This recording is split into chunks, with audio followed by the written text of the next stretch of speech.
In today's video, I'm going to teach you how to build an AI WhatsApp chatbot in n8n with DeepSeek.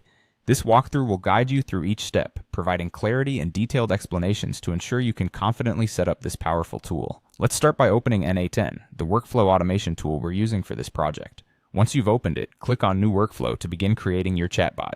For organizational purposes, let's name it AI WhatsApp Chatbot. Naming your workflow will help you easily identify it later, especially as you create more workflows. The first major task is to set up the system to receive WhatsApp messages. To do this, you'll need a trigger node that matches your WhatsApp provider. There are a few common options available. For instance, if you're using the Meta WhatsApp Cloud API, a webhook trigger would be suitable. Alternatively, if you're utilizing services like the Evolution API or Twilio, you'll have specific triggers available for those as well. Each incoming WhatsApp message will serve as the input for your workflow, so choose the trigger that aligns with your configuration. Next, we'll add an AI agent to our workflow. This is done by incorporating the AI agent node and connecting it directly to your WhatsApp trigger. The AI agent is crucial as it manages the conversation, simulating a real chat interaction. With capabilities to use additional tools such as Google Sheets or databases, it can pull in data to make your chatbot's conversations richer and more informed. Now it's time to integrate DeepSeek. This sophisticated AI model will power the chatbot's responses.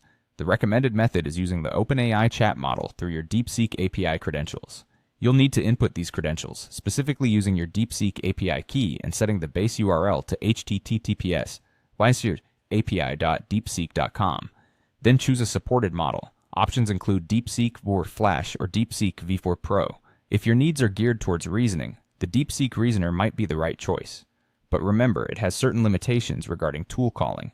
An optional, yet valuable addition is incorporating conversation memory.